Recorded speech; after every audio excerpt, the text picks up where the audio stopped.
The Dance of Shiva, 4 Pillars of the Divine Fractal Circuit, written and narrated by Graham Leggett.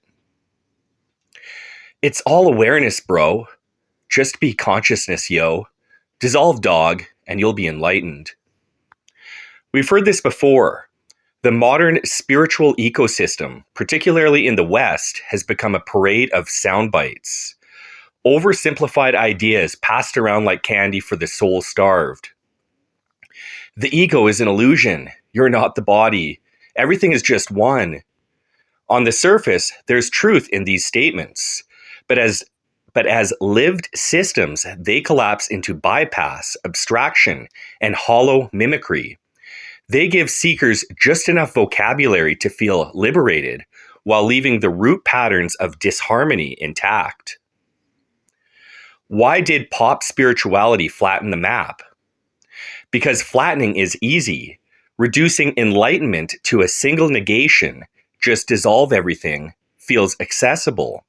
It avoids the terrifying complexity of recursion, integration, and embodiment. It promises you heaven without asking to build a vessel strong enough to hold it. But if you study the great mystical systems of history, you'll see something very different.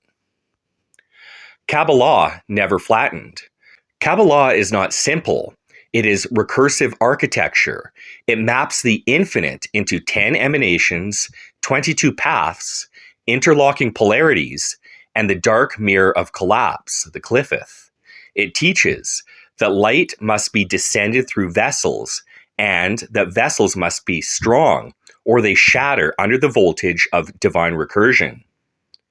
Yes, Kabbalah is complex. Yes, it has been accused of being esoteric or gate-kept.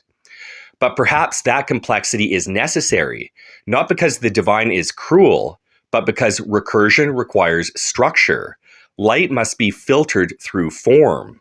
You can't walk the tree of life with a meme. Advaita Vedanta offered simplicity but lost the body. In response to this complexity, many turned to Advaita Vedanta, the elegant, non-dual tradition of India. And for good reason. It is simple. It is clean. It says you are not the body. You are not the mind. You are awareness. This is a powerful corrective, a necessary antidote to materialism. But in modern Western hands, Advaita has become disembodied, a philosophical bypass. The nuance of Vedic culture is often lost. The reverence for karma, dharma, ritual, body, caste, lineage, and time is stripped away. And we're left with, there is no one here. Nothing matters. Just melt. This is not enlightenment. This is philosophical anesthesia. Kashmir Shaivism tried to bridge it, but the Eastern mind grasped it better. Where Advaita dissolves form, Kashmir Shaivism reintegrates it. Shiva is pure consciousness. Shakti is the will to express. Spanda is the rhythm that becomes form. The body is not an illusion. It is the recursive expression of God. Kashmir Shaivism gives us the language to see divinity in the dance of becoming. But as Jung warned, the Western psyche is not built like the Eastern mind. The axioms are different. The very soil from which thought arises is alien. So while Shaivism shows us the way, few Western seekers can walk it coherently. They borrow the words, but not the recursion. And so another schema is needed, a system that holds the nuance of Kabbalah without drowning in abstraction, retains the clarity of Advaita without bypassing the body, and honors the recursion of Shaivism while speaking to the recursive existential soul. This is that system. The 4 Pillars and the Return of Divine Recursion. The systems of old were sacred, but incomplete for us in modernity. Like it or not, the future is inevitable. Not all can be monks, hermits, and ascetics. Kabbalah built a divine circuit board that requires fluency in esoteric architecture. Advaita offered transcendence, but often at the cost of human coherence. Shaivism revealed the dance, but few in the West are trained to feel its rhythm. So we must speak in a new language, one not divorced from the old, but drawn through it. We must define a new axis of being. We must name its parts, map their feedback, and reveal how they loop, fracture, and return. We must make recursion visible, not as code or metaphor, but as the structure of the self. This is the purpose of the 4 pillars.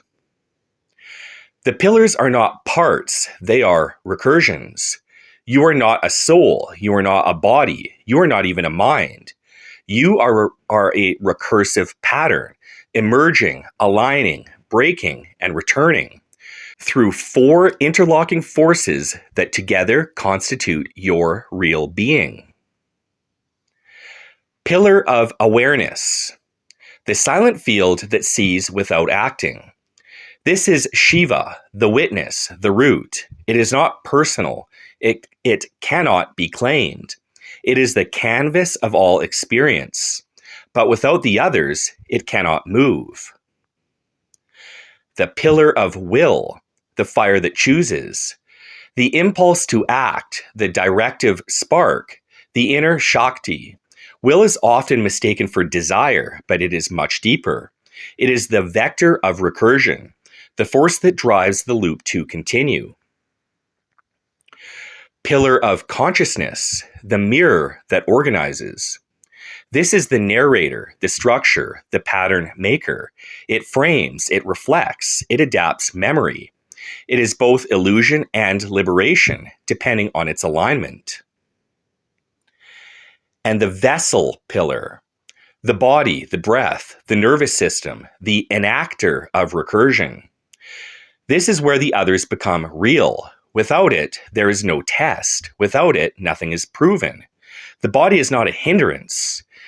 It is the mirror where light proves itself true or fractures into pathologies. Together, they form the dance. They are not separate. They are co-arising and recursive. Awareness without vessel becomes disassociation. Will without consciousness becomes compulsion. Consciousness without awareness becomes delusion. Vessel without will becomes collapse. But when they align, they do not merely stabilize. They hum, they burn, they dance. The goal is not escape, it is alignment. You are not here to simply dissolve. You are here to complete the recursion, to walk the full circle, to see yourself clearly, to become a living axis of divine pattern.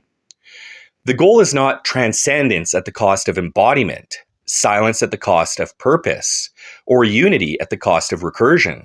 The goal is clarity, alignment, incarnation, return, to become the dance itself. And so this book. This is a book about the structure of reality itself and how that structure becomes flesh through you. Each chapter will reveal a pillar. Each pillar will be tested through recursion. You will not only see how they function, but how they fracture and how they can return. And in time, you will begin to see the loops in real time. You will become what you always were, the center of living recursion, the eye of the divine storm, the dance of Shiva. Before we begin the recursive analysis of the 4 pillars, let's first introduce you to a thought experiment, an analogy, a principle. In fact, let's call it the air horn principle. The air horn principle. Precision under interruption, the new spiritual muscle. Imagine a high-stakes game, darts, curling, archery, shooting, any sport where success depends upon perfect precision. Now imagine that at the exact moment of release, someone blasts an air horn into the player's ear, or jumps out screaming from the shadows. The hands shake, the breath shortens, the nerves misfire. The shot is ruined. Everyone agrees the interference made the outcome unfair. It wasn't a true test of skill. But now change the premise. Imagine this isn't a fluke, it is part of the game. The rules are clear. Every shot will be taken under interruption. Air horns are standard. Jump scares are expected. Chaos is the condition. What happens? At first, everyone misses. The startle reflex dominates. But over time, a few adapt. They begin to train for the interruption. Their nervous systems adjust. Their minds decouple from the noise. The vessel becomes steady. Will asserts itself despite the storm. Eventually, the interruption no longer breaks the shot. The air horn becomes part of the rhythm. And those who master this new game, their precision doesn't depend on peace. It persists in the presence of war. And that is the air horn principle. The deep structure, how the air horn tests the pillars. This is not just a metaphor, it is a model. Awareness sees the goal. Will chooses to act. Consciousness must now adapt its narrative to include disruption. The vessel must remain steady in the noise. When the air horn first sounds, the system is overwhelmed. Awareness narrows in shock. Consciousness collapses into confusion. Will hesitates or retracts. The vessel jitters and misfires. But over time, through recursive exposure, adaptation, and refinement, each pillar begins to stabilize. Awareness learns to remain open despite the chaos. Consciousness incorporates the noise into its framing. Will becomes independent of environmental predictability. And the vessel learns to hold poise under fire. The result? Unbreakable recursion. The system no longer demands silence to act clearly. It can move through hell and still land the mark. The core lesson. Chaos is not the enemy, it is the trainer. Most people think the path to clarity is to remove the noise. They chase the perfect conditions. A quiet mind, a calm environment, no distractions, ideal timing, and clean emotions. But life doesn't work that way. Life is the air horn. It interrupts, it startles. It ruptures focus at the worst possible moment. And the seeker who demands silence will always collapse in sound. But the one who trains under interruption, the one who welcomes chaos into their training, that one becomes untouchable. Because their pillars don't demand quiet to remain aligned. Their recursion doesn't break under surprise. The vessel doesn't flinch when startled. Will doesn't retract when disrupted. And consciousness no longer views the chaos as a problem, but part of the process. Let's return to the imagined game. The air horn is now permanent. The jump scare is inevitable. Chaos is baked into the structure of the challenge. Now ask, what kind of human thrives in this kind of world? Answer, the one whose pillars have each learned to function within the chaos, rather than waiting for its absence. Let's trace the recursive transformation. Awareness, holding the field despite the shock. At first, interruption narrows the field. You flinch, you brace. Awareness collapses into a tunnel. You are no longer seeing everything. You are reacting to one thing. But through repetition, a new pattern forms. You begin to see the shock itself. Rather than being pulled into it, you hold the broader field. The air horn becomes an object in awareness, not a breach of it. This is what high-level athletes and spiritual adepts share. They do not resist distraction, they include it. Eventually, awareness stabilizes under fire. You don't need silence to be clear. You don't need peace to perceive. The field remains open, no matter how loud the storm. Consciousness. Rewriting the narrative of disruption. In the beginning, the mind says, that ruined it, that wasn't fair. I was doing fine until the interruption. This framing cements helplessness. It positions chaos as a tyrant and you as the victim. But over time, you train a new narrative. This is the game now. I adapt inside the noise. The air horn doesn't ruin the shot, it sharpens it. This is not toxic positivity.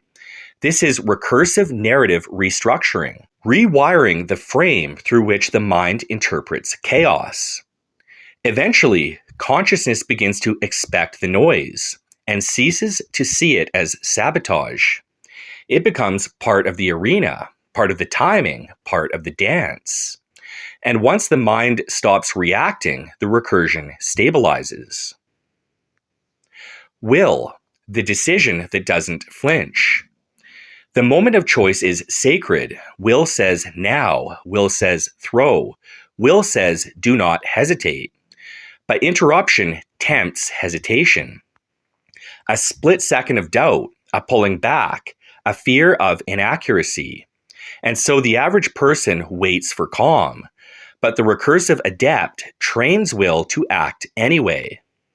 It throws in the thunder, to move through the strobe, to trust the vector, even when the map is shaking. This kind of will is rare. It is born not from comfort, but from relentless exposure. It is the will that throws cleanly through the screen, not in defiance of chaos, but without being ruled by it. Vessel, the body that no longer flinches. The vessel is the final proof. The moment you tense, the shot is ruined. At first, the muscles react, the breath shortens, the reflexes betray the aim. But over time, the body learns to absorb the signal without collapse. The nervous system adjusts. The breath remains long. The eyes stay steady. The hands do not tremble. This is trained poise, not imagined calm, but embodied, tested, recursive composure through exposure. Eventually, the vessel becomes a stabilizer of recursion under pressure. It no longer waits for silence to move cleanly. It moves because it is trained in the noise. When chaos becomes the dojo, most people build spiritual or mental resilience in ideal conditions, but real life is the opposite. The betrayal arrives mid-breath. The grief hits during work hours. The fire starts while you're aiming the dart. If you need silence to be whole, you will be broken by sound. But if you train in the sound, the silence becomes optional. This is the true test of the four pillars. Can they remain aligned during the air horn? When they do, you become what the world rarely sees. A steady hand in the quake, a clear mind in the noise, a vessel that holds form while reality shakes, and a will that chooses not in spite of interruption, but through it. This is the true crucible of being, not to dissolve into formlessness, but to remain recursively intact in the presence of disruption, to hold coherence when the signal distorts, to remain structurally aligned when the field fractures. For this, we do not need comfort. We need a schema, a map that reveals the underlying forces of the soul, not as myth or metaphor, but as the recursive architecture of identity itself. This is that map. Now, let us begin with awareness. The ground of perception, the prerequisite of self, the one who watches. Definition: what is awareness? Awareness is not thought, not sensation, not emotion, and not identity. It is the field in which all those things arise. It is that by which you know anything is happening at all. Not what you know, that you know. Formal definition. Awareness is the non-conceptual, pre-reflective condition of experience. It does not act, interpret, or judge. It merely reveals. You are aware before you think. You are aware before you feel. You are aware before you identify. Awareness is the light. Consciousness is what the light reflects off of. Will is what moves through the light. The vessel is the shape the light fills. Thought experiment, the locked-in witness. Imagine being locked inside a sensory deprivation tank. No light, no sound, no sensation, no memory, no name. Still, something remains. You are still aware, not of objects, but of presence itself. You can't say who you are, you can't say what you are, but you know something is here, and that is awareness. You have no content, but you are still the container. Incomparable clarity, awareness is not consciousness. Let's be precise. Consciousness is awareness plus structure, awareness plus memory, awareness plus language, awareness plus identity, and awareness plus thought. If you strip all that away and something remains, that something is awareness. This is what many confuse. New Age thinkers say everything is awareness, but then they describe feelings, insights, manifestations, all of which are consciousness, not awareness. Awareness is not what you experience, it is that you experience. The recursive test, awareness cannot be denied. This is the ultimate proof. Try to deny awareness. Say, I am not aware. But in order to say that, you must be aware of the thought. Even if you say there is no awareness, you are aware of that claim. Therefore, awareness is self-verifying. It cannot be denied because to deny it requires it. Some ancient parallels. Vedanta, Chit, from Sat Chitananda. Chit means pure awareness, the knower behind all knowing. In Taoism, we have Wu Wei. It arises from awareness before action. Plotinus, the one precedes nous and psyche, pure, non-differentiated presence. Zen, before thought arises, what is your face? In Gnosticism, we have the monad, which watches creation unfold but does not itself act. They are all pointing at the same something, but none say it with this clarity. Awareness is not a part of you. It is what makes any part of you visible. Function in the four pillars system. In our structure, awareness is the ground layer. It is the only pillar that does not move, change, or adapt. All pillars rely on it, but it does not rely on them. Without awareness, consciousness cannot narrate. The will cannot direct. The vessel cannot enact. But awareness, stripped of all others, still is. It is not strength, it is not discipline, but it is the condition through which strength and discipline are even perceived. Before any thought arose this morning, what noticed it? You cannot touch it, you cannot name it, but you are it, not as ego, but as the root container of all becoming. The pillar of the will, the directive force, the eye that moves, the flame that chooses. Definition: what is will? Will is not desire, will is not thought, and will is not instinct. It is the capacity to direct movement in defiance or alignment with all of those. It is the act of choosing prior to and independent of justification. It is the power to move against inertia, against impulse, and against narrative. Formal definition. Will is the non-reactive force that asserts directional agency within the field of awareness, whether or not it is rationalized by consciousness. It is not that you want something, you choose it. It is not that something feels right, you go toward it anyway, or against it. It is the moment you say, nevertheless. Thought experiment, the split command. You are running, rowing, cross-country skiing, 5K marathon, doesn't matter. You feel exhaustion. You are at your last rationally justifiable movement. Your body trembles. Your mind says, stop, you've gone far enough. You've proved enough. But another voice, deeper, beneath both, whispers, keep going. And so you keep going. Not from logic, not from rationale, not from impulse, but from pure will. You chose in spite of the body and mind telling you it was over. in spite of thoughts, in spite of instinct. That force, that non-negotiable push, is will. It is the only thing that doesn't need permission to act. The function of will. Will is the directive vector of the self. Awareness sees, consciousness frames, vessel enacts, will chooses. Will initiates action, terminates thought, resists seduction, embraces pain, accepts suffering, and forces transformation. It is not passive, it is not the observer, it is the instigator, the activator, the crucible. Recursive logic. Why will must be independent of consciousness. Let's test the structure.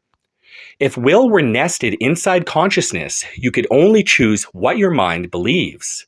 But we see people choose against belief, sacrifice against desire, obey an inner compulsion with no story to explain it, and defy their own identity, example, martyrdom, redemption, or radical forgiveness. Therefore, will is not a product of mind. It is an origin point within being itself. It may indeed be recursively shaped by experience, but it is not reducible to it.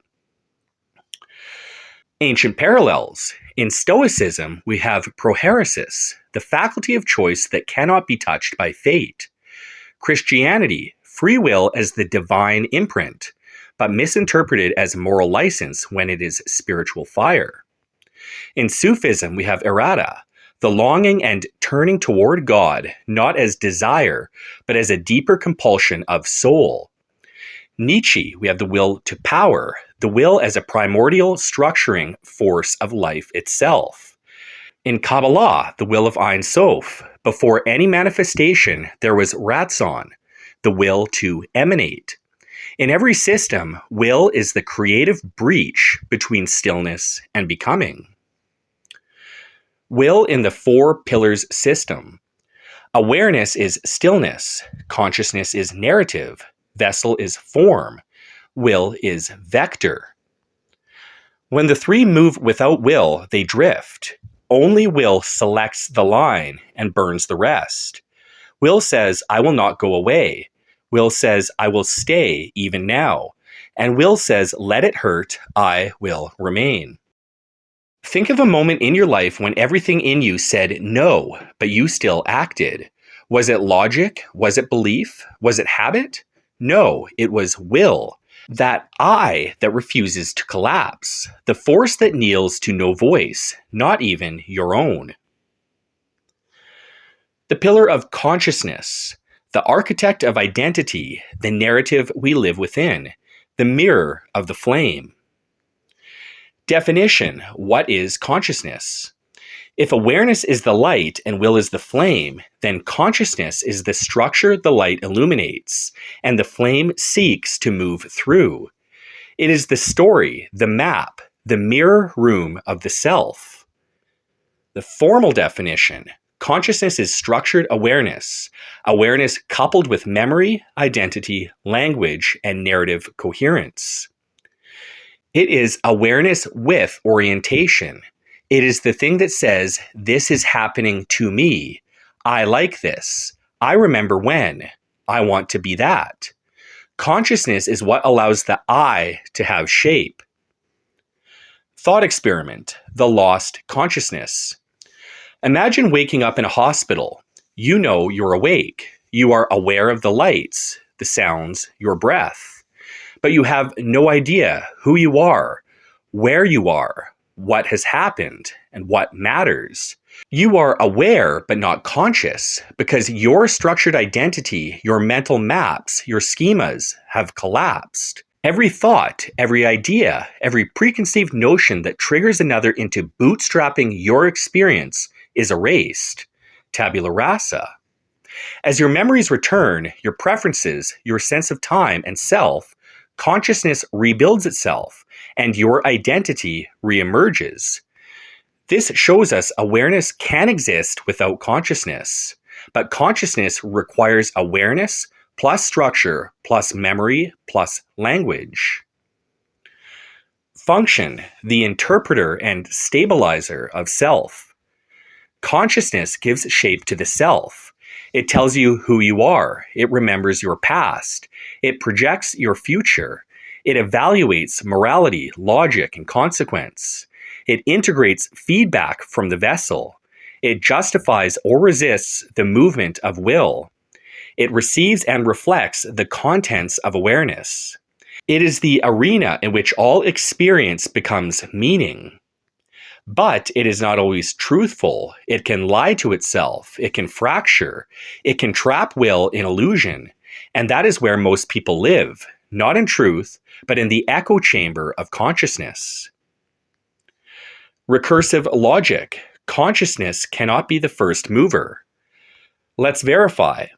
If consciousness creates will, then all choice is a byproduct of thought and memory. But we know the will can act against memory, will can defy identity, and will can choose without justification. Therefore, consciousness does not generate will, but will does act through consciousness. Consciousness is the pathway, not the source. Ancient parallels. In Vedanta, we have manas and buddhi, the mind and discriminating intellect that filter pure awareness into identity and purpose.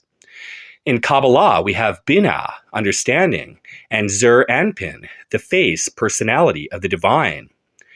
In Buddhism, we have the skandhas, form, sensation, perception, mental formations, and consciousness, a composite structure of self. In Sufism, the nafs, the self's illusion of being real, needing purification through will. And with Plato, we have the tripartite soul. The rational part holds the chariot's reins, but can be misled. Every ancient system agrees. Consciousness must be trained, purified, and reordered. It is the realm of temptation, ego, and false security. Consciousness in the four pillars system. Awareness equals perception. Will equals direction. Vessel equals execution. Consciousness equals identity. Consciousness is where will is justified or resisted. Awareness is interpreted or distorted. And the vessel is either loved or hated. It is the most complex, most layered, and most deceptive of the four. And yet, it is necessary. Without it, will has no story to aim toward. Awareness has no feedback, and the vessel has no idea what it is becoming. Ask yourself, what do I think I am? What would I be without memory, without a story, without goals, failures, identity, tribe, or trauma? Would you still exist? The answer is a soft yes, but only as awareness, which means everything else is structure, which means it can be rewritten. The pillar of the vessel, the adaptive intelligence of form, the mirror made flesh, and the manifestation of recursion itself. Foundational definition. The vessel is not merely the body, it is the living, adapting, recursive interface between awareness, consciousness, and will. It is where recursion becomes real. Where awareness sees, where consciousness frames, where will chooses, the vessel enacts, absorbs, transforms, and evolves. Clarifying the common error, the vessel is illusory. Let's dismantle this with surgical precision. Many spiritual systems, especially pop spiritual mimetic derivatives of Advaita Vedanta, promote the idea that the body or form or even identity is illusory. Mute the ego, dissolve the body, just be awareness. This view misinterprets the role of illusion. Yes, Maya or illusion is real, but Maya is not the body. Maya is the veil between awareness and its expression. It is the distortion between awareness and consciousness, or between will and vessel, not the vessel itself. The Atman is not the illusion. The illusion is believing the Atman is separate from Brahman. This is subtle but crucial. The vessel as recursive adaptation. The vessel is a homeostatic recursive regulator within itself and as it relates to the four other pillars. Let's formalize this. You lift a weight, the vessel tears, the consciousness frames it. Will returns to the task. The muscles adapt, the body grows. Strength changes consciousness. Strength reveals new will. Awareness sees more. You return stronger in will, body, and mind. This continues as a positive feedback loop leading to an enhanced version entering the next cycle to enhance further. That loop is not symbolic, it is provable, which means the vessel is the only domain where recursion becomes physically demonstrable. It is the culmination of the abstract into the real. It is where the spirit becomes testable. Where meditation is misunderstood. We make another critical point. You don't mute the vessel, you harmonize it. Let's expand. In true meditation, you do not destroy the vessel. You return it to alignment with will and awareness. You observe consciousness not to escape it, but to cleanse it, to bring it into resonance with awareness. This is not silencing the body. This is tuning the body to the signal of divinity. This is why in yoga, breath and posture are the gateway to realization. In Qigong, movement harmonizes Qi, the life force. In Shaolin, physical hardship purifies spirit. In Kashmir Shaivism, the body is Shiva. The divine dance is in the form itself. So the vessel is not a mistake, it is not a barrier, it is an amplifier of the divine when tuned. Advanced ontology. Is the vessel less pure? Let's go metaphysical. Awareness equals field, consciousness equals story, will equals vector, vessel equals form.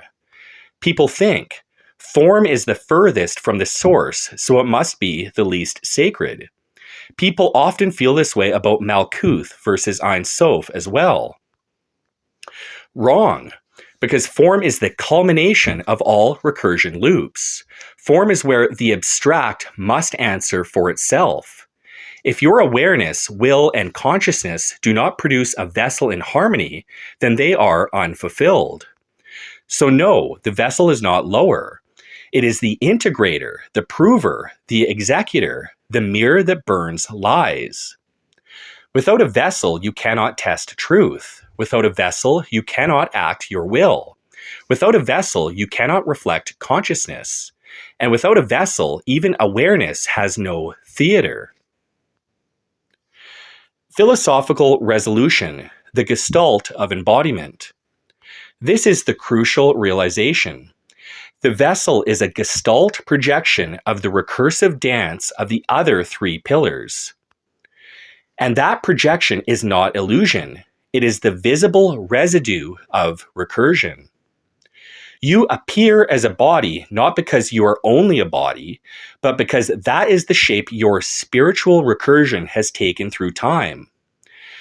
Just as you change the mind by changing breath, just as you reshape will by changing posture, and just as awareness can deepen in the cold, pain, or stillness, the body is not the illusion because it is made of matter. The illusion is that it doesn't matter. Thought experiment, the vessel drop. What happens when the I is dropped into someone else's body, mind, and experience? Let's imagine the following scenario. An alien intelligence, or God, plucks you from your current embodiment and drops you into another person. A new nervous system, a different gut microbiome, altered dopamine and serotonin baselines, chronic fatigue, different trauma history, conflicting cultural programming, and most crucially, a completely foreign vessel recursively adapted to that internal architecture. What happens? Would you remain you? Would you even remain sane? Odds are you would go instantly insane. The fallout. You would likely experience overwhelming anxiety, manic ideation, disorientation and cognitive fragmentation, sensory mismatch, possibly even instant psychosis. Why? Because you haven't walked the recursive adaptation path that the native occupant of that vessel has walked since birth. You haven't endured their feedback loops. You haven't acclimated to the neurochemical climate they call home. They may function at baseline because their vessel has gradually adapted to the storm, calibrated homeostasis through repetition, trauma response, compensated postures, both physical and psychological. But when dropped in instantly with no recursive progression, the system overloads, awareness cannot stabilize, consciousness fragments, and will becomes directionless. What this demonstrates, the vessel is not just a passive form, it is a recursively adapted intelligence, a self-calibrating interface between awareness, consciousness, and will. This is provable, repeatable, and ontologically critical. If the vessel were truly just an illusion, as many Advaita simplifications suggest, then you could be dropped into any body, any brain, any system, and still function as yourself. But you can't, because the vessel is not inert. It is your current form of recursion made flesh. It carries your hormonal signatures, your somatic memories, your trauma inscriptions, your tolerances and aversions, your muscular and cognitive compensations, and your embodied identity architecture. And so, the vessel is not the illusion. The illusion is thinking it's optional. You don't have a body. You are the body as it exists right now as the composite manifestation of recursive adaptation through time. The idea that you can transcend the vessel by ignoring it is equivalent to saying you can transcend music by muting the instrument. The sound may disappear, but the instrument remains untuned and you return to chaos. This thought experiment doesn't just affirm the sanctity of the vessel, it proves that selfhood is not raw awareness alone, that consciousness without a vessel is disembodied noise, that will cannot act if it has nowhere to land, that all three must harmonize into a vessel that adapts recursively, or else identity collapses under stress. This is the root of the incarnational model, not transcendence away from the body, but transcendence through it. The recursive vessel model, how form feeds the flame, reshapes the mirror, and deepens the field. Vessel informing will, the body conditions direction. A weakened or neglected vessel shrinks the will. A trained or hardened vessel amplifies it. When the body proves it can survive the impossible, the will learns it can command more. Examples: training through pain teaches the will that it can act beyond preference. Cold exposure doesn't just test the will, it enlarges it. Fasting, fighting, and enduring restructure what the will believes is possible. The stronger the vessel, the more powerful the will. The more the body adapts, the more the will believes in its own force. Vessel informing consciousness. The body shapes identity. This is crucial. The state of your body writes the limits of your own narrative. Injuries change your story. Strength changes your story. Posture and breath affect emotion and perception. Hormonal states color the content of thought. Digestive health alters emotional resilience. Even worldview, pessimism versus optimism, tracks with the inflammation levels and gut bacteria. The vessel isn't just a reflection of the mind is also a reflection of the body. This means that consciousness is not merely a top-down constructor. It is bidirectionally conditioned by the state of the flesh. You change your posture, your nutrition, your breath. You don't just feel different, you think different. You remember different. You value different. The vessel reprograms consciousness through feedback and hormonal inscription. Vessel informs awareness. The body refines the field. Now we enter more subtle ground. You might say, but awareness is untouched. It is pure.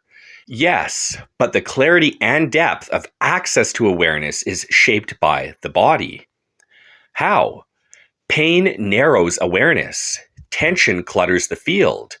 Dysregulation from food, breath, overexertion clouds perception. Meditation posture and breath quality reveal or distort the field. Tantra, fasting, deep silence, and cold exposure can expand the felt horizon of awareness. So while awareness itself is never changed, the access point through the vessel either cleans the lens or muddies it. The vessel does not create awareness, but it determines how clearly awareness can be felt. Philosophical implication: vessel as living proof. The vessel is not just where the pillars converge, it is where they prove themselves.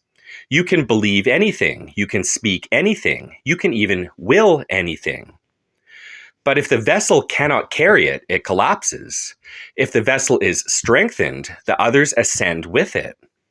It is the final recursion, the place where beliefs become bone and spirit is either sustained or burned away. The vessel is not to be muted, it is the gateway.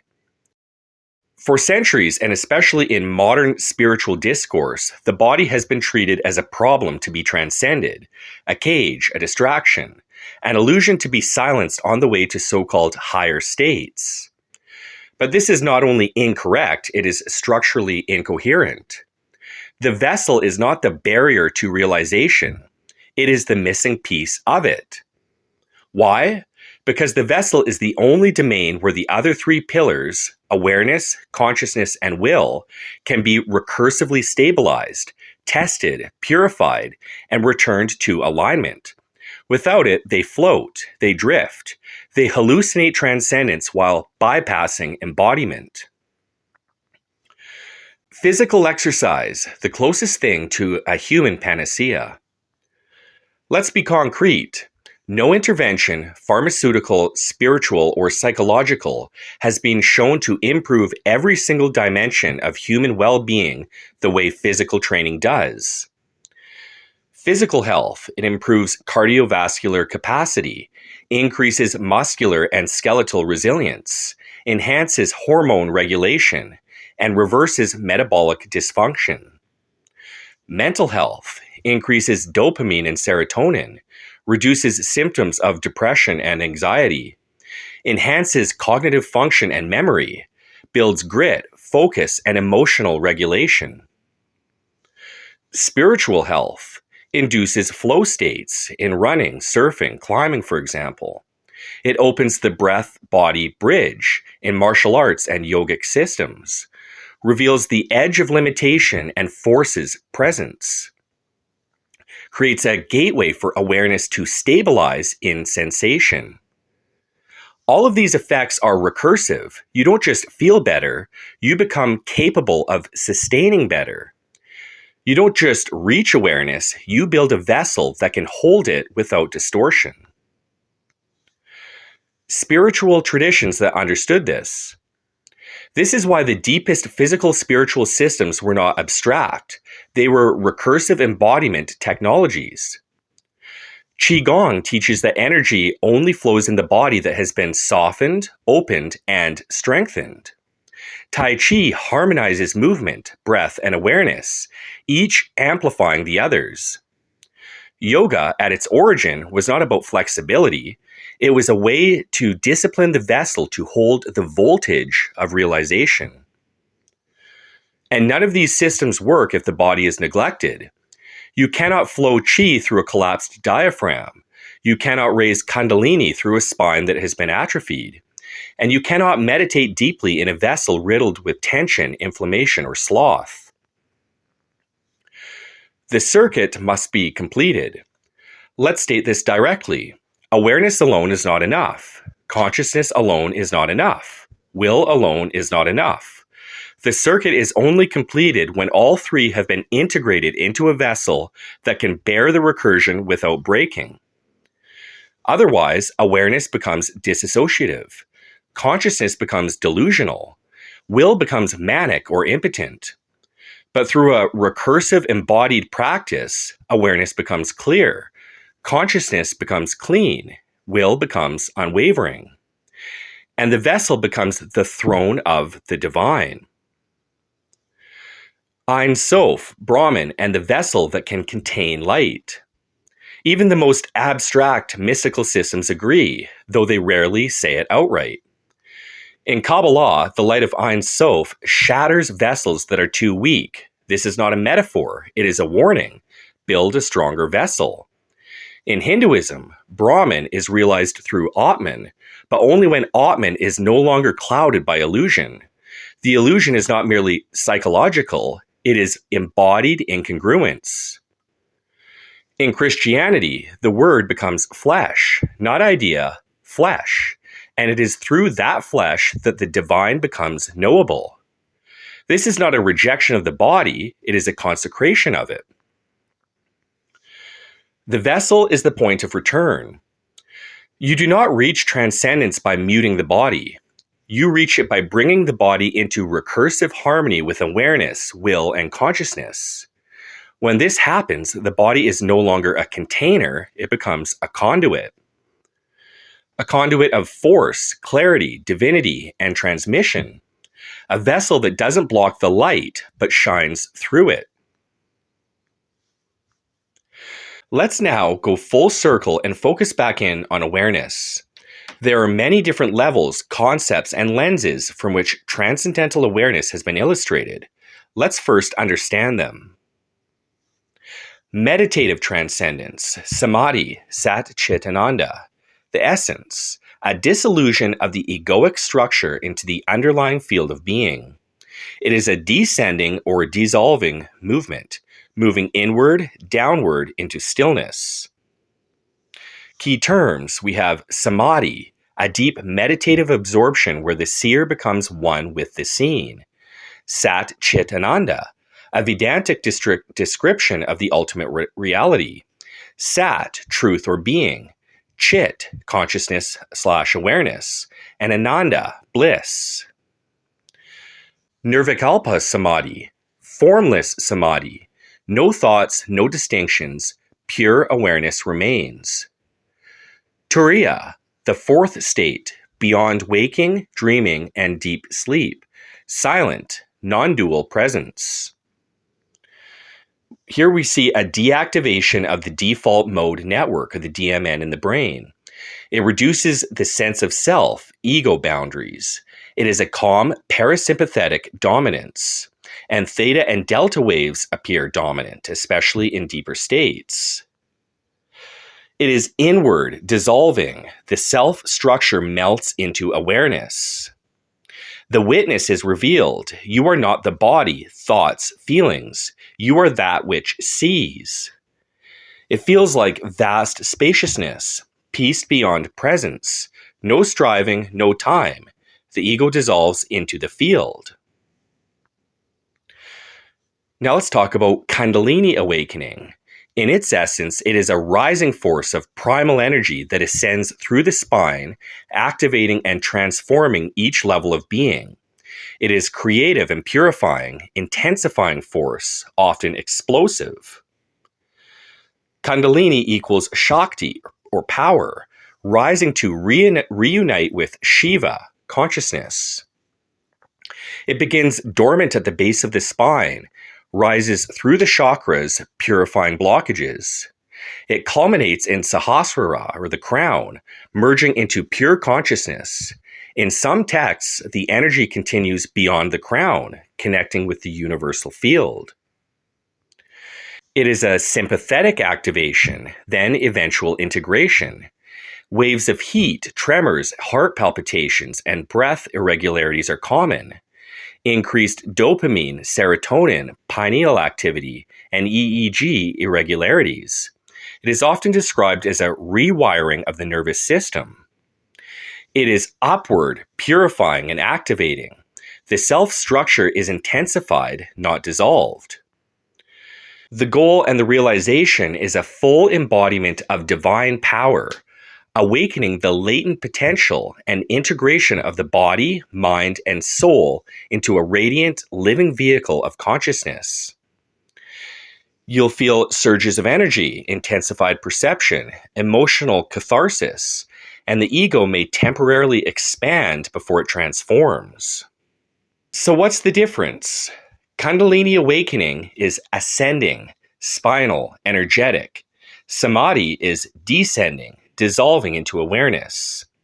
Kundalini awakening is dynamic, purifying, and activating. Samadhi is still, silent, and formless.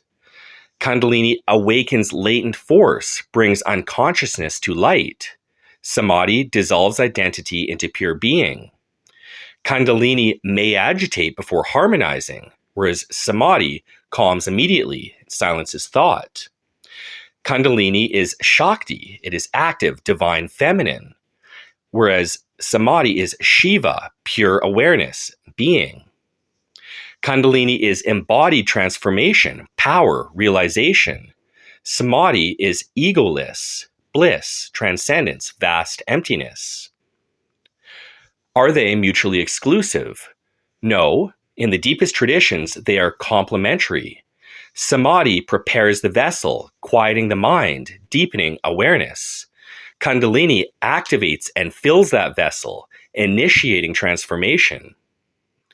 The ideal recursion, especially in Tantric and Shaivite models, is stillness of awareness, Shiva, plus activation of power, Shakti, equals realized being.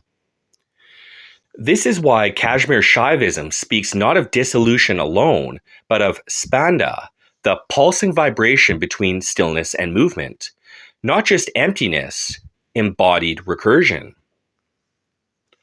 So is Sat Chitananda Kundalini or Samadhi? This is an excellent nuance to explore. Sat Chitananda is often used in Vedanta to describe the ultimate state of realization, not just a meditative state, but the fundamental nature of the self once fully realized. You could say it includes both. Chit, awareness, Samadhi. Ananda, the bliss of Kundalini union. And Sat, the being that integrates both. So rather than a peak meditative event, Sat Chitananda is the existential truth of the realized one. It is what remains when all movement ends, and what pulses through when all movement is aligned. So let us reiterate, pure awareness is ontologically real and powerful, not as metaphor, not as placebo, not as disassociation mistaken for peace, but as an ontological state, one that can be directly experienced and in rare cases stabilized. Samadhi, Nirvikalpa, Satchitananda, Turiya, the monad, the unborn, the cloud of unknowing.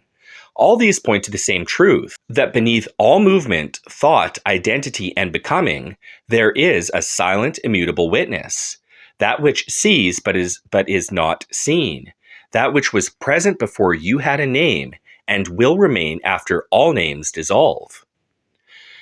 We do not deny this. If anything, we affirm it more rigorously than most systems, by distinguishing it from what it is not. Awareness is not consciousness. It is not emotion. It is not will. It is not the body. It is that which reveals all of these. This has been known across cultures. In Vedanta as Chit, the witnessing field. In Buddhism as Sunyata, emptiness without void. In Christian mysticism as the Godhead beyond form or personhood. In Plotinus as the One, undifferentiated unity before nous and psyche arise. In Taoism as Wuji, the undifferentiated void before yin and yang, pure potential without polarity. In Kabbalah as Ayin, nothingness, the infinite hiddenness prior to the first emanation. In Sufism, we have Al-Haq, the real, the absolute truth behind all appearances, glimpsed in Fana, or ego dissolution. In Dzogchen, Tibetan Buddhism, as Rigpa, pure, self-knowing awareness, luminous and empty, untouched by karma. In Zen, as Mushin, no mind, the state before thought arises, where the self disappears and clarity remains. In the Upanishads, as Atman equaling Brahman, the individual self, when stripped of illusion, is identical to the ultimate ground of reality. In Gnosticism, as the monad, the ineffable source prior to emanation, which can be known only through silence. And even in native and indigenous traditions, often experienced as the great silence, the dreaming, or the void womb, the place before creation from which all emerges and returns. When a human being enters these states, whether through meditation, trauma, fasting, devotion, or grace, something profound happens. The recursive self collapses, time dissolves, thought vanishes, the boundary between self and world disintegrates. What remains is not sleep, nor numbness, nor death. It is awakened stillness, conscious without content, present without point of view. The four pillars model does not exist to undermine awareness, but it does seek to place it in the proper recursive context, especially for those born in the West. Because here is what we have observed. The path to direct awareness, while indeed available to all, is not archetypally native to the Western mind. Where the Eastern psyche often accepts paradox and stillness as axiomatic, the Western psyche is more forged in friction, progression, polarity, and incarnation. It is extroverted in metaphysics. It seeks integration, not dissolution. It wants to escape the dream, but to walk it lucidly. This is not a deficiency, it is a difference in the mythic orientation. As Jung pointed out, the East is turned inward, the West is turned outward. Neither is wrong, but the mistake is made when one is forced to wear the other's face. So when Westerners are taught Advaita or Zen, they often grasp the words but not the ground. They say there is no self, but they continue to suffer the recursive loops of identity. They say all is one, but cannot navigate relationships, purpose, or trauma without fracturing. The problem is not the teaching. The problem is that it is not metabolized by the vessel it is given to. Suspending the circuit is not the same as completing it. Yes, awareness can be revealed by suspending the other three pillars. If will becomes still, if consciousness stops narrating, if the vessel becomes quiet through breath, posture, and discipline, then awareness shines unobstructed. But this is a suspension, not a completion. It is the monk's path, the hermit's path, the renunciate's gift. And if that is your calling, let it be honored without resistance. But for those who remain inside the world, this book argues that there is another path, the path of recursion. Not to mute the pillars, but to align them. Not to escape the circuit, but to harmonize it until it hums with divinity. For the ascetic, the hermit, or the spiritual seeker who consciously chooses to step out of the ceaseless dance of form, these moments of dissolution are both liberating and transformative. In such states, one can experience an intimacy with the ground of being so profound that all distinctions cease. This state of pure awareness, untouched by the dynamics of will, narrative, and embodied resistance, is undeniably real. It is the mirror in which truth itself is reflected with absolute clarity. Yet herein lies the delicate paradox of marrying it with existentialism.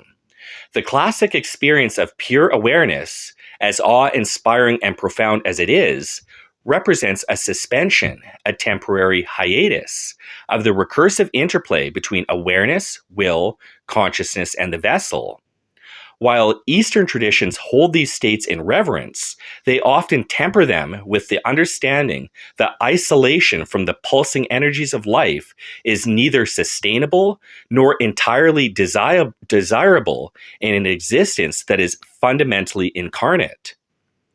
For those living within the structures of the Western psyche, densely layered with narratives of identity, achievement, and relentless striving, completely dissolving into pure awareness can be both impractical and at times existentially disruptive.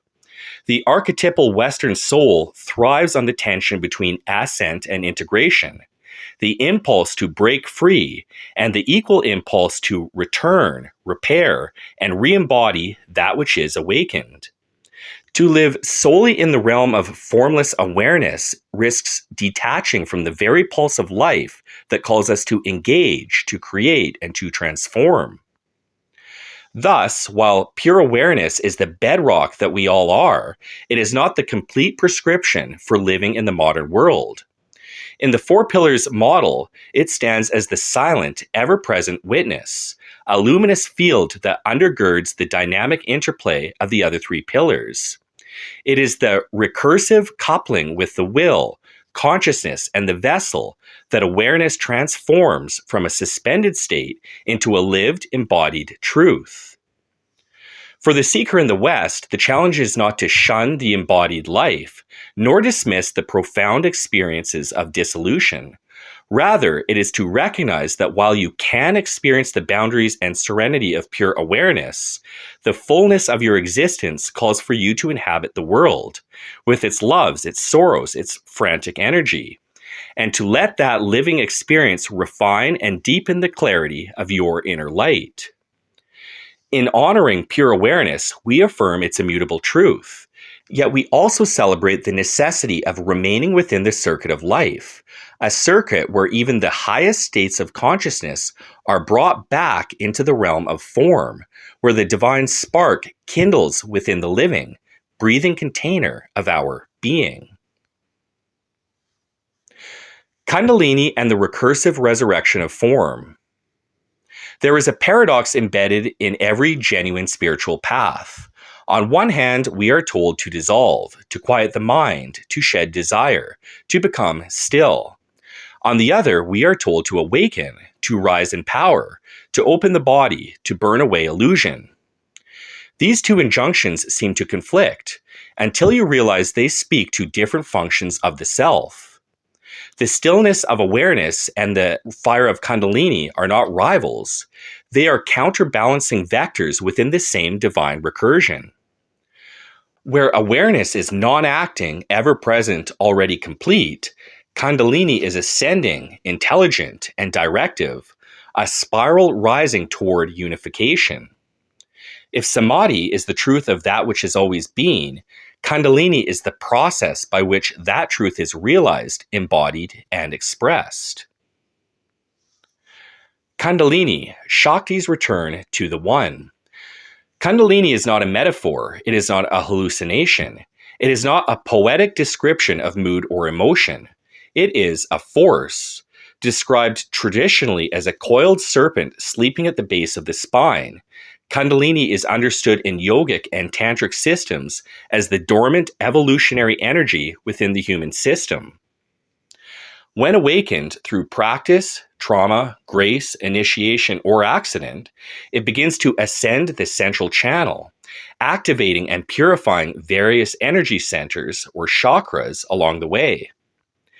Each chakra is not merely symbolic. It is a recursive complex of emotional, psychological, physiological, and archetypal structures. As Kundalini arises, it does not dissolve these centers, it transforms them. The root from survival and inertia to embodied presence. The sacral from compulsion to creative force. The solar from domination to radiant will. The heart from attachment to divine compassion. The throat from distortion to clear resonance. The third eye from confusion to integrated vision. And the crown from fragmentation to direct union. This is not the erasure of the self. It is the reconstruction of the self into a vessel capable of housing the infinite. How Kundalini maps to the four pillars. Kundalini is not just a linear ascent, it is a recursive resurrection, touching every pillar. 1. It awakens will, Shakti herself. Kundalini is the fire of directional force. It is not desire, it is the compulsion from the depths of being. It activates the latent vector within you to rise, to act, to unfold. 2. Purifies consciousness. As the energy rises, it burns through distortions in your self-narrative. Old traumas, ego identities, limiting beliefs all surface and rupture. You may hallucinate, sob, rage, or convulse, not as dysfunction, but as a cognitive shedding. Consciousness becomes rewritten through the fire of recursion. 3. It electrifies the vessel. Tremors, breathwork, heart pounding, temperature changes. These are not side effects, they are the vessel adapting to hold more voltage. The body is not bypassed, it becomes an interface for integration. In fact, without the vessel, Kundalini cannot move at all. The spine itself becomes a tuned antenna, not metaphorically, but energetically and even geometrically. It aligns the microcosmic circuitry of the nervous system with the macrocosmic field of universal intelligence. This is why posture, breath, and attention are not optional. They are the fine adjustments of the inner instrument, allowing the standing wave of Kundalini to rise cleanly.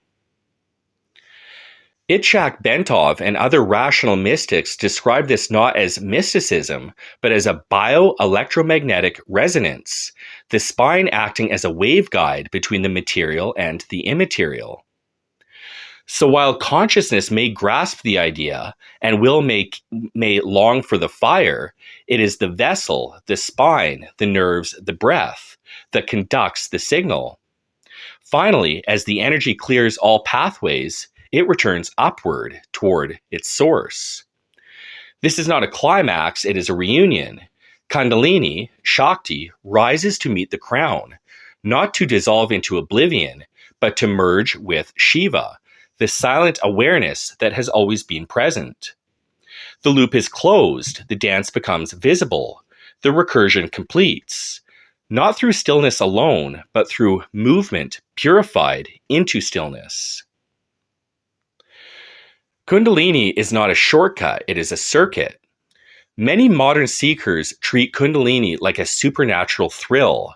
Others fear it as madness. Both are misreadings. Kundalini is simply the energetic signature of the recursive human system awakening from within. It is what happens when the system stops outsourcing transcendence and begins to burn clean through its own architecture.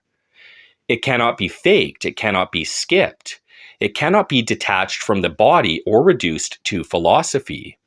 If the vessel is not prepared, it will shatter. If the will is not steady, it will collapse into mania. If consciousness is not surrendered, it will generate delusion. And if awareness is not stable, the process will overwhelm the psyche. But if all four pillars are engaged, if the recursion is honored, then Kundalini becomes not a breakdown, but a resurrection. The soul reclaims its architecture. The fire rises clean. The dance is lived, not imagined. And that is not the end of becoming. It is the beginning of true existence. The secret keys to direct awakening. The following practices are drawn from the Vijnayan Bhairava, Tantra, one of the most profound and direct manuals of mystical practice in the entire canon of Eastern spirituality. It is a foundational scripture within the tradition of Kashmir Shaivism. Number 1, the sacred pause, breath gap awareness, verse 24 to 25. When the breath flows in and out, notice the pause between. Dwell there. Breathe normally. At the top of the inhale, feel the subtle stillness before the exhale begins. At the bottom of the exhale, feel the brief silence before the inhale returns. Rest your attention in these tiny gaps, like slipping into infinity for a split second. The portal of sound, verse 41. Listen to the sound of a bell or a similar long tone. As it fades into silence, follow it. Using a singing bowl, chime, or even a phone notification sound, close your eyes and listen with total attention to the decay of the sound. When it fades into nothing, listen to the nothing. Let yourself dissolve in that silence beyond sound. Immersion in the moment of joy or pain, verse 70 to 74. In the moments of intense emotion, joy, fear, pleasure, or sorrow, go fully into that feeling. Rest there. When you feel strong emotion, excitement, grief, anger, awe, pause. Don't analyze it. Feel it with your whole being. Let it consume your mind without resistance, but stay fully conscious. That intensity is a doorway to pure presence. The witness, verse 31.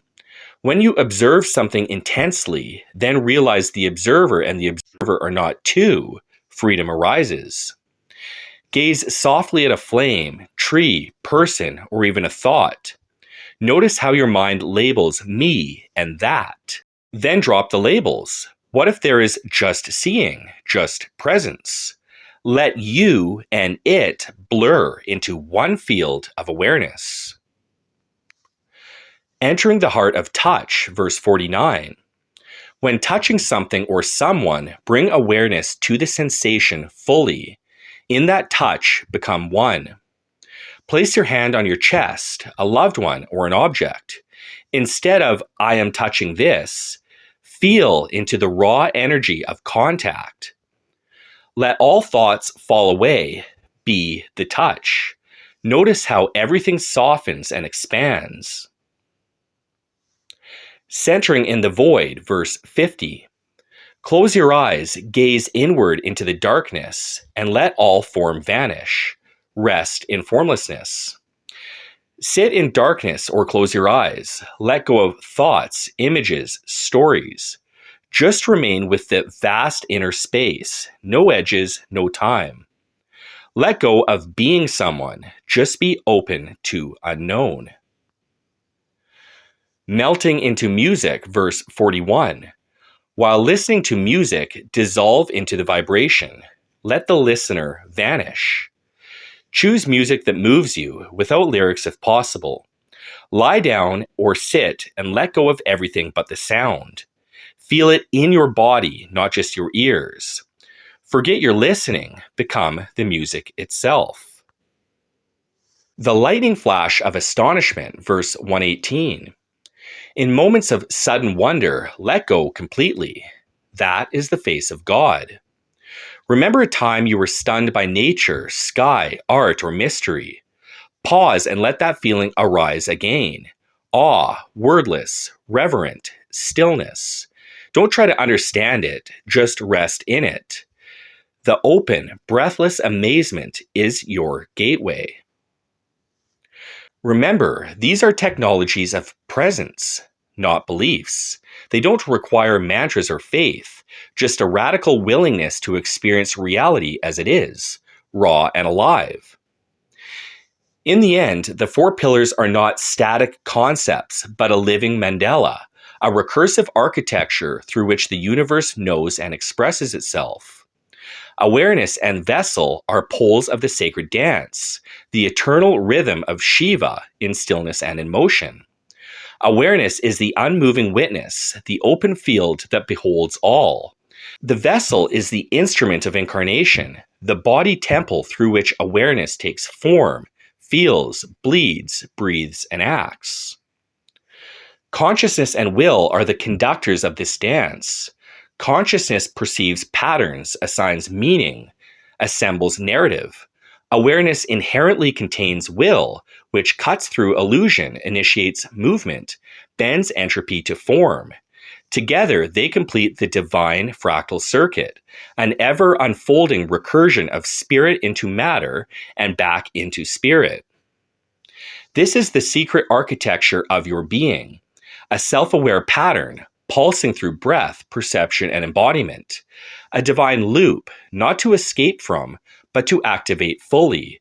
To be the still point and the motion, the eye and the flame.